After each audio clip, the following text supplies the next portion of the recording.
Good morning, students. Second chapter is most important chapters like the story of the evolution of man. ಮಾನವನ ವಿಕಸನದ ಕತೆ ನಮಗೆ ಎರಡನೇ ಒಂದು ಚಾಪ್ಟರಲ್ಲಿ ಬರೋದು ಮಾನವನ ವಿಕಸನದ ಕತೆ. In this chapter we will discuss the evolution of man. Here the evolution of the man meaning evolution of the human being the term human is derived from Latin word humanus. It is a adjective from the homo. Homo meaning man or woman. The evolution of the man is a long, slowly, gradual process running over millions of years. But it is the small partitions in the history of the evolution of the earth. Gradually, ನಾವು ಜೀವಿಯ ಉಗಮದಕ್ಕಿಂತ ಮುಂಚೆ ಭೂಮಿಯ ರಚನೆ ಆಗಿರುತ್ತೆ. ಭೂಮಿಯ ರಚನೆಗೂ ಕೂಡ billion years 4 billion years ಅದರ ಒಂದು ಡ್ಯೂರೇಷನ್ ಆಗುತ್ತೆ ಅನ್ನೋದು ಹಿಸ್ಟೋರಿಯನ್ಸ್ನ ಒಂದು ಅಭಿಪ್ರಾಯನೂ ಕೂಡ ಆಗಿರುತ್ತೆ. Origin and evolution of earth. origin and evolution of earth. There are the many theories regarding the origin of the earth, but the origin of the earth has not been consistency understood. ಯಾವುದು ಕೂಡ ಇದನ್ನು ಅಷ್ಟು strong ಆಗಿ ನಂಬೋದಕ್ಕೆ ಯಾವುದೇ ದಾಖಲೆಗಳು sources ಕೂಡ ನಮಗೆ ತಿಳಿಯೋದಿಲ್ಲ. ಆದ್ದರಿಂದ ಇದನ್ನು ಅಂಡರ್ಸ್ಟುಡ್ ಮಾಡ್ಕೊಳ್ಬೇಕು ಅಥವಾ ಅದನ್ನು ರಿಲೇಟೆಡ್ ಆಗಿರುತ್ತೆ ಅಷ್ಟೇ. The theory only try to unravel the mystery of the origin of the earth.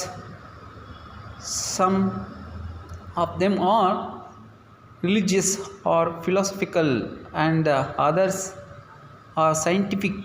Among the scientific theories like steady state theory, pulsar theory and the Big Bang theory. Three most popular theories like steady state theory, pulsar theory and Big Bang theory. The Big Bang theory is popular and widely accepted. ಈ theory ಏನಿದೆ, ಈ ಥಿಯರಿಯನ್ನು ಎಲ್ಲರೂ ಕೂಡ ನಂಬುವಂಥ ಒಂದು theory ಆಗಿರುತ್ತೆ. ಇದರಲ್ಲಿ ನಿಮಗೆ 2 marks questions ಕೇಳ್ತಾನೆ. Mention the any 2 theories of evolution of earth. ಯಾವುದಾದ್ರೂ 2 ಭೂಮಿಯ ರಚನೆಯ ಒಂದು ಸಿದ್ಧಾಂತಗಳನ್ನು ವಿವರಿಸಿ ಅಥವಾ ತಿಳಿಸಿ ಯಾವುವು ಅಂತ ಏನಾದರೂ ಕ್ವಶನ್ಸನ್ನು ಕೇಳಿದ್ರೆ ಇದರಲ್ಲಿ ಯಾವುದಾದ್ರೂ 2 ಅನ್ನು ಮೆನ್ಷನನ್ನು ಮಾಡಬೇಕಾಗುತ್ತೆ. Most popular 3 theories like study state theory, pulsating theory and Big Bang theory. Most popular theories like the Big Bang theory. ನಾವು ಅರ್ತ್ ಫಾರ್ಮೇಷನನ್ನು ಕನ್ಸಿಡರೇಷನನ್ನು ಮಾಡೋದು, ಅರ್ತ್ ಫಾರ್ಮೇಷನನ್ನು ನಾವು ಅಕ್ಸೆಪ್ಟ್ ಮಾಡೋದು the big bang theory. It was a popular theories ಅಂತದನ್ನು ಕರಿತೀವಿ. The most popular theories. Next one earth formation. Earth ಹೇಗೆ ಫಾರ್ಮೇಷನ್ ಆಗಿರುತ್ತೆ. ನಾವು ಬಿಗ್ ಬ್ಯಾಂಗ್ ಥಿಯರಿ ಅನ್ನೋದೇ ನಮಗೆ ಅಂಡರ್ಸ್ಟುಡ್ ಮಾಡುತ್ತೆ. ಅದರ ಮೀನಿಂಗು ಕೂಡ ನಮಗೆ ತಿಳಿಯುತ್ತೆ. ಒಂದು ಬಿಗ್ ರ್ಯಾಕ್ ಎಕ್ಸ್ಪ್ಲೋಡ್ ಆಗಿ ಅದು ಮಿಲಿಯನ್ ಇಯರ್ಸ್ ಆಗೋ ಅದು ಫೈರಿಂಗ್ ಆಗುತ್ತೆ. ಫೈರಿಂಗ್ ಆದ ನಂತರ ಅದರಿಂದ ಬಂದಂಥ ಹಾಟ್ಲಿ ಒಂದು ವೇವ್ಸ್ ಏನಿರುತ್ತೆ, ಹಾಟ್ ಮ್ಯಾಸಸ್ ಜ್ವಾಲಾಮುಖಿ, ಆ ಜ್ವಾಲಾಮುಖಿಯಿಂದಲೇ ಈ ಚಂದ್ರ, ಮೂನ್ ಮತ್ತು ಫಾರ್ಮೇಷನ್ ಆಫ್ ದ ಅದರ್ ನಾವು ಪ್ಲ್ಯಾನೆಟ್ಸ್ ಅಂತ ಏನು ಕರಿತೀವಿ, ಗ್ರಹಗಳಂತ ಏನು ಕರಿತೀವಿ, ಈ ಗ್ರಹಗಳಾಗಿರ್ಬೋದು. ಯಾವಾಗ 4 ಬಿಲಿಯನ್ ಇಯರ್ಸ್ ಎಗೋ. ಭೂಮಿಯ ರಚನೆ ಯಾವಾಗ ಆಗಿರ್ಬೋದು ಅಂದರೆ 4 ಬಿಲಿಯನ್ ಇಯರ್ಸ್ ಎಗೋ. ಇಲ್ಲಿ earth is one of the planets in the solar system. ಇಲ್ಲಿ but it only planet on which life has evolved. ಭೂಮಿಯ ಒಂದು ರಚನೆ ಆಗಿರ್ಬೋದು formulas 4.5 billion years ago. The temperature was high, the earth was the white hot mass. ಭೂಮಿ ಹೇಗೆ ಒಂದು ಕಲ್ಲು explode ಆದಾಗ ಒಂದು ಸುಮಾರು ವರ್ಷಗಳ ಕಾಲ, 1000 ವರ್ಷಗಳ ಕಾಲ ಅದು ಫೈರ್ ಆಗ್ತಾ ಇರುತ್ತೆ. ಆ ಫೈರಿಂದ ಬಂದಂಥ ವೈಟ್ ಜ್ವಾಲಾಮುಖಿ ಅಂತ ಏನು ಕರಿತೀವಿ, ಮೆಟಲ್ ರ್ಯಾಕ್, ಆ ಮೆಟಲ್ ಆಗಿ ಗ್ರ್ಯಾಜುಯಲ್ ಆಗಿ ಅದು ಹಾಗೆ ಉಳ್ಕೊಳ್ಳುತ್ತೆ. Witness the frequent Valknis other largest ನಮಗೆ number of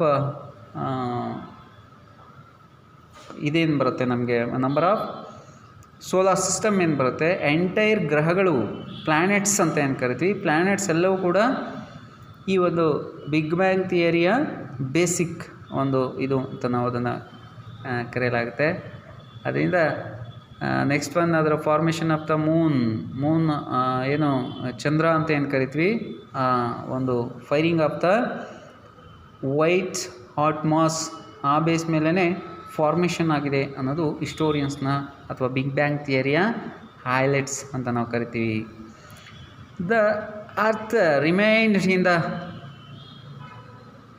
molten state for many million years ago. them the belong to cool. ಹಾಗೆ ಏನೇ ಮಾಸ್ ಆಗಿ ಕಂಪ್ಲೀಟ್ಲಿ ವೆದರ್ ಏನು ಹಾಟ್ ಆಗಿರುತ್ತೆ, ಗ್ರ್ಯಾಜುಯಲ್ ಆಗಿ ಹೆವಿ ರೈನ್, ಒಂದು ಇದರ ಮೇಲೆ ಹೆವಿ ರೈನ್ ಬರುತ್ತೆ. ಎಂಟೈರ್ ಅರ್ತ್ ಅಥವಾ ಒಂದು ಗ್ರಹ ಏನಿರುತ್ತೆ ಎಲ್ಲ ಗ್ರಹಗಳ ಮೇಲೆ ನೀರು ಸಮುದ್ರದ ಭೂಮಿಯ ಅಕ್ವೈರನ್ನು ಮಾಡಿಕೊಂಡು ನೀರು ಅಕ್ವೈರನ್ನು ಮಾಡ್ಕೊಳ್ಳುತ್ತೆ. ಅದು ಗ್ರ್ಯಾಜುಯಲ್ ಆಗಿ ಕೂಲಿಂಗ್, ತುಂಬಾ ಕೋಲ್ಡ್ ವೆದರನ್ನು ಹೊಂದುತ್ತೆ. ಆಫ್ಟರ್ ದ ಒಂದು ಅರ್ತ್ ಫಾರ್ಮೇಷನ್ ಹೇಗಾಗುತ್ತೆ ಅಂದರೆ made the outer side to became slow slide rock which is called earth crust. ಇದನ್ನೇ ನಾವು ಅರ್ತ್ ಕ್ರಸ್ಟ್ ಮೂಮೆಂಟ್ಸ್ ಅಂತ ಕರಿತೀವಿ. Explain the earth crust movement of the evolution of man. earth crust na explain the earth crust moment. it is the formation of earth. ಏನಿದ್ರ ಒಂದು ಇದು ಅಂತ ಹೇಳಿದ್ರೆ ಭೂಮಿ ರಚನೆ ಹೇಗಾಗಿರ್ಬೋದು, ಇಂಪಾರ್ಟೆಂಟ್ ಮೀನಿಂಗನ್ನು ತಿಳ್ಕೊಳ್ಳಿ.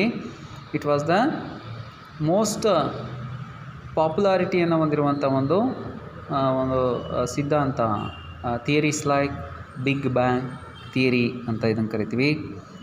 ಇದಕ್ಕೋಸ್ಕರನೇ ಅರ್ತ್ ಕ್ರಸ್ಟ್ ಮೂಮೆಂಟ್ನ ನೆಕ್ಸ್ಟ್ ಒಂದು formation of the climate and species of largest species like dinosaur, ಇವೆಲ್ಲವೂ ಕೂಡ ನಾವು ಈ ಒಂದು ಇದರಲ್ಲೇ ನಾವು ನೋಡ್ತೀವಿ. ಆ ಒಂದು ಟೆಂಪ್ರೇಚರ್ಗೆ, ಆ ಟೆಂಪ್ರೇಚರ್ ಹೈಕ್ ಆಗಿರುತ್ತೆ, ಅದರ ಬೇಸ್ ಮೇಲೇ ಜೀವಿಗಳ ಉಗಮ ಆಗಿರುತ್ತೆ ಅನ್ನೋದು ಅನೇಕ ಹಿಸ್ಟೋರಿಯನ್ಸ್ನ. ಅದರಲ್ಲಿ ಒಂದು ರಿವರ್ ಅಥವಾ ಏನು ಲೇಕ್ಸ್ ಅಥವಾ ನಾವು ಫಾರ್ಮೇಷನ್ ಆಫ್ ದ ಮೂನ್ ಎಲ್ಲವೂ ಕೂಡ ಕನ್ಸಿಸ್ಟೆನ್ಸಿಯಾಗಿ ಗ್ರ್ಯಾಜುಯಲ್ ಆಗಿ ಕಂಪ್ಲೀಟ್ ಅರ್ತ್ ಫಾರ್ಮೇಷನ್ ಆಗುತ್ತೆ.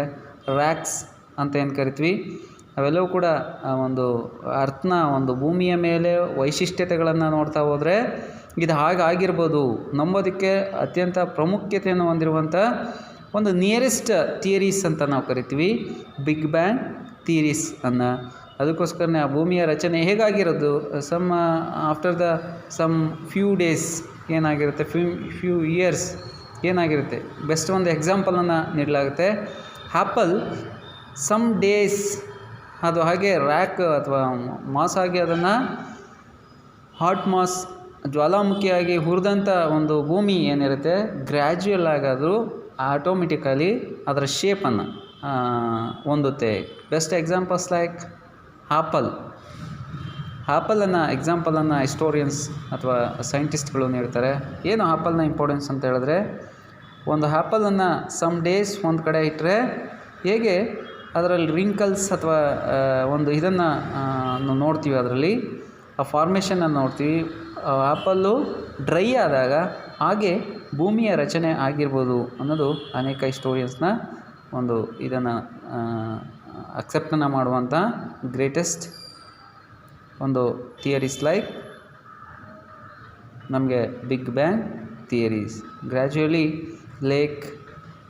Litre gradually climate, changes of climate, changes of atmosphere, consistency atmosphere, temperature ಇವೆಲ್ಲವೂ ಕೂಡ ಗ್ರ್ಯಾಜುಯಲ್ ಆಗಿ ಚೇಂಜಸ್ ಆಗ್ತವೆ.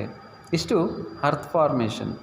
Explain the crust movement of the earth formation. ಭೂಮಿಯ ರಚನೆಯ ಒಂದು ಇನಿಷಿಯಲ್ ಇದನ್ನೇ ಅರ್ತ್ ಕ್ರಸ್ಟ್ ಮೂಮೆಂಟ್ ಅಂತ ನಾವು ಕರಿತೀವಿ. ಭೂಮಿಯ ರಚನೆ ಹೇಗಾಗಿದೆ ಅನ್ನೋದು ಈ ಒಂದು ಇದರಲ್ಲಿ ನಾವು ತಿಳ್ಕೊಳ್ಳೋಣ. ಇಷ್ಟು ನಮಗೆ ಫಸ್ಟ್ ಒಂದು ಇದರಲ್ಲಿ. Next origin and evolution of life. ಜೀವಿಯ ಉಗಮ ಹೇಗೆ, ಯಾವ್ಯಾವ ಥಿಯರಿಗಳು ನಮಗೆ ಎಕ್ಸ್ಪ್ಲೇಷನ್ ಮಾಡುತ್ತೆ ಅನ್ನೋದನ್ನ ತಿಳ್ಕೊಳ್ಳೋಣ. Thank you.